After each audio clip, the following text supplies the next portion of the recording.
अभिनेता सूरज पंचोली की जिंदगी भी अब पटरी पर लौट रही है। जिया खान सुसाइड केस में करीब 1 दशक लंबी लड़ाई अभिनेता के लिए काफी चुनौतीपूर्ण रही। इस साल अप्रैल में उन्हें और उनके परिवार को सीबीआई अदालत ने बरी कर दिया। जिंदगी में आए इन उतार चढ़ाव के बाद भी सूरज का प्यार पे भरोसा कायम है। हाल ही में उन्होंने इंडस्ट्री को लेकर बात की और इसी दौरान उन्होंने अपनी लव लाइफ का भी जिक्र किया और बताया कि वह रिलेशनशिप में है। बता दें कि सूरज पर अपनी प्रेमिका व अभिनेत्री जिया खान की आत्महत्या के लिए उकसाने का आरोप था, जिसके बाद इस साल अप्रैल में इस आरोप से बरी कर दिया गया था। मुंबई की एक विशेष सीबीआई अदालत ने सबूतों के अभाव में सूरज को सभी आरोपों से बरी कर दिया। जज ने अपना फैसला सुनाते हुए कहा, सबूतों की कमी के कारण यह अदालत आपको दोषी नहीं ठहरा सकती, इसलिए बरी कर दिया गया। बॉलीवुड की लंबी हाइट वाली अभिनेत्री सुष्मिता सेन ने पिछले काफी समय से किसी न किसी वजह से सुर्खियों में बनी रहती हैं। अभिनेत्री जहां कुछ समय पहले तक अपनी निजी जिंदगी और तबीयत के चलते चर्चा में बनी हुई थी, वहीं इसके बाद उन्होंने अपनी सीरीज ताली के लिए लाइमलाइट बटोरी। लेकिन आज उनसे जुड़ी जिस चीज की चर्चा हो रही है वह उनकी मशहूर सीरीज आर्या है। दरअसल सुष्मिता ने हाल ही में अपनी शानदार सीरीज के 3रे सीजन का जल्द रिलीज होने का हिंट दिया है। बॉलीवुड अभिनेत्री सुष्मिता सेन ने कुछ समय पहले ही बताया था कि उनकी मशहूर वेब सीरीज आर्या का 3रा सीजन पूरा हो चुका है। इसके बाद से दर्शक सीरीज के रिलीज होने का बेसब्री से इंतजार कर रहे थे। दर्शकों के इंतजार को खत्म करते हुए सुष्मिता सेन ने शुक्रवार को सोशल मीडिया पर अपने फैंस और दोस्तों के साथ आर्या 3 की आधिकारिक रिलीज का हिंट साझा किया है। अभिनेत्री ऋचा चड्ढा इन दिनों अपनी फिल्म फुकरे 3 को लेकर चर्चा में है। इस फ्रेंचाइजी फिल्म में भोली पंजाबन बनकर उन्होंने एक बार फिर दर्शकों पर जादू चलाया है। फिल्म ओए लकी लकी ओए से डेब्यू करने के बाद ऋचा ने कई अलग अलग भूमिकाएं अदा की हैं। वह अनुराग कश्यप की देव डी का हिस्सा भी बन सकती थीं, मगर वह इस फिल्म को करने से चूक गईं। वह ऑडिशन में पास नहीं हो पाई थीं, इसकी वजह का खुलासा खुद ऋचा ने किया है। बता दें कि अनुराग कश्यप की देव डी का ऑडिशन अगर ऋचा चड्ढा पास कर लेती तो इस फिल्म का हिस्सा होती। बाद में वह किरदार कल्कि कोचलिन के हिस्से आया। हाल ही में ऋचा चड्ढा ने बताया कि इस फिल्म के लिए उन्होंने वासन बाला के निर्देशन में अपने रोल के लिए ऑडिशन दिया, जो देव डी में असिस्टेंट डायरेक्टर थे। लेकिन ऑडिशन के दौरान वह कैमरे से आई कांटेक्ट नहीं कर पाई, इसलिए ऑडिशन में पास नहीं हो सकी। सोशल मीडिया इन्फ्लुएंसर कुशा कपिला ने बॉलीवुड इंडस्ट्री में अपनी शुरुआत कर ली है। कुशा हाल ही में release film thank you for coming में अपने किरदार से क्रिटिक्स समेत फिल्म की भी तारीफें बटोर रही हैं। कुशा उन सेलेब में से हैं जो प्रोफेशनल के साथ साथ अपने पर्सनल लाइफ को लेकर भी ज़बरदस्त सुर्खियों में रहती हैं। कुशा कपिल ने हाल ही में पति जोरावर आलूवालिया से अलग होने की घोषणा के बाद ऑनलाइन धमकाए जाने के बारे में भी बात की।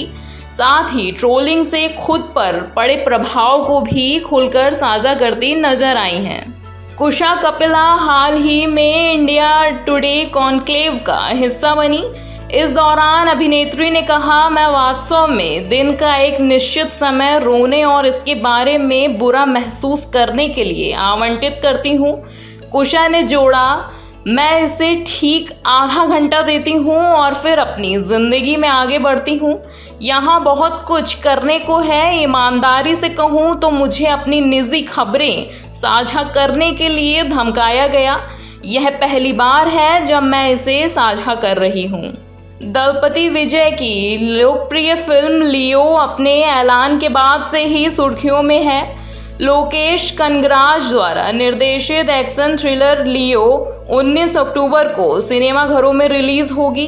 5 अक्टूबर को जारी फिल्म के एक्शन से भरपूर ट्रेलर ने सिनेमा प्रेमियों के बीच उत्साह बढ़ा दिया है।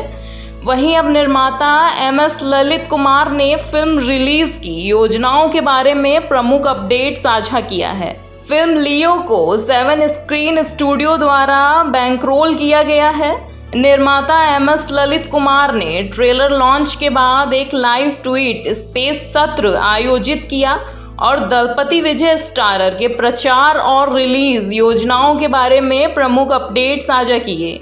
2021 में मास्टर के बाद लियो लोकेश कनगराज और दलपति विजय के बीच दूसरा सहयोग है। कुमार ने साझा किया कि लोकेश कनगराज निर्देशित फिल्म को राष्ट्रीय मल्टीप्लेक्स सीरीज यानी PVR, आइनॉक्स और सिनेपोलिस सिनेमाघरों में हिंदी में रिलीज नहीं किया जाएगा। अपने अभिनय के दम पर बॉलीवुड में खास पहचान बनाने वाले पंकज त्रिपाठी का नाम आज के समय में बेहतरीन अभिनेताओं में लिया जाता है। अभिनेता का फिल्मों में बैक टू बैक शानदार परफॉर्मेंस देखकर सभी का दिल जीत रहे हैं। मिमी से लेकर OMG 2 तक अपने अभिनय से सभी को प्रभावित करने वाले पंकज त्रिपाठी इन दिनों फुकरे 3 में पंडित जी बनकर सबका दिल जीत रहे हैं। इस बीच अभिनेता ने हाल ही में साझा किया कि वह अपने संघर्ष के दिनों के बारे में बात करने से कतराते हैं। अभिनेता पंकज त्रिपाठी ने हाल ही में अपने करियर की शुरुआत के बारे में बात की और बताया कि वह अपने संघर्ष की कहानियों को साझा करने से क्यों बचते हैं। उन्होंने कहा, मेरी परवरिश 23 साल तक गांव में हुई। हम निम्न मध्यम वर्ग से हैं।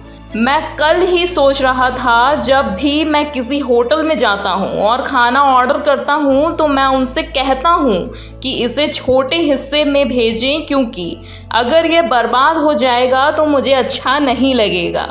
हालांकि पंकज इन कहानियों को साझा करने से बचते हैं क्योंकि वह नहीं चाहते कि उन्हें सहानुभूति चाहने वाला समझा जाए। बॉलीवुड अभिनेता शाहिद कपूर ने फिल्म उड़ता पंजाब में नशे की लत वाले रॉकस्टार टॉमी सिंह की भूमिका से खूब सुर्खियां बटोरी। अभिनेता ने अब इस बारे में खुलासा किया है कि कैसे वह टॉमी का किरदार निभाने को लेकर डाउट में थे, क्योंकि उन्होंने जिंदगी में कभी भी नशीली दवाइयों को हाथ भी नहीं लगाया था। बता दें कि हाल ही में एक इंटरव्यू में शाहिद ने बताया कि उन्होंने उड़ता पंजाब में अपने रोल को लेकर डायरेक्टर अभिषेक चौबे से पूछा, आपने मुझे ये रोल क्यों ऑफर किया भाई? मेरी जिंदगी कभी शराब नहीं पी है, आज तक नहीं पी है। मेरी जिंदगी में कभी शराब की जगह भी नहीं रही है। मैं नहीं जानता था कि शराब पीकर हाई होना क्या होता है। सोनी एंटरटेनमेंट टेलीविजन पर singing reality show Indian Idol का आगाज होने वाला है। यह इसका 14वां सीजन होगा। इसके साथ ही यह दर्शकों के पसंदीदा रियलिटी शो में से एक है। इसमें देश भर के लोग आकर ऑडिशन देते हैं और अपनी सिंगिंग का हुनर सबके सामने दिखाते हैं। इंडियन आइडल को अभी तक फराह खान, सोनू निगम से लेकर अनु मलिक जैसे कई बड़े बड़े लोगों ने जज किया है। पिछले काफी समय से इसे विशाल ददलानी, हिमेश रेशमिया और नेहा कक्कड़ जज कर रहे थे, लेकिन इस बार इस शो के जज को बदल दिया गया है। इंडियन आइडल के 14वें सीजन में विशाल ददलानी के साथ श्रेया घोषाल और कुमार सानू नजर आने वाले हैं। दोनों ही म्यूजिक इंडस्ट्री के बड़े नाम हैं। ऐसे में यह सीजन और भी खास होने वाला है। यह शो 7 अक्टूबर से हर शनिवार और रविवार रात 8 बजे सोनी एंटरटेनमेंट टेलीविजन पर आने वाला है। मिशन रानीगंज सच्ची घटना पर आधारित फिल्म है। इसे ऑडियंस और क्रिटिक्स से मिक्स रिव्यू मिला है। Social media platform x Twitter पर फिल्म को अधिकतर अच्छे रिस्पॉन्स मिले हैं। हालांकि यह मूवी भूमि पेडनेकर की थैंक यू फॉर कमिंग और राजवीर देओल की दोनों के साथ रिलीज हुई है। ऐसे में इसे बॉक्स ऑफिस पर कड़ी टक्कर मिली है।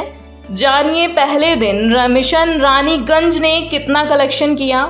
पूजा एंटरटेनमेंट प्रोजेक्ट के बैनर तले बनी मिशन रानीगंज को लेकर जिस तरह की हाइप थी, उसे देख लगा था कि फिल्म डबल डिजिटल में ओपनिंग ले सकती है, लेकिन ऐसा नहीं हुआ। सैकनिकल की रिपोर्ट के अनुसार अक्षय कुमार की इस मूवी ने 2.8 करोड़ की कमाई की है। यह आंकड़े उम्मीद से भी कम है। करीब 2500 स्क्रीनिंग पर रिलीज हुई फिल्म ने पहले ही दिन मुट्ठी भर कमाई की है।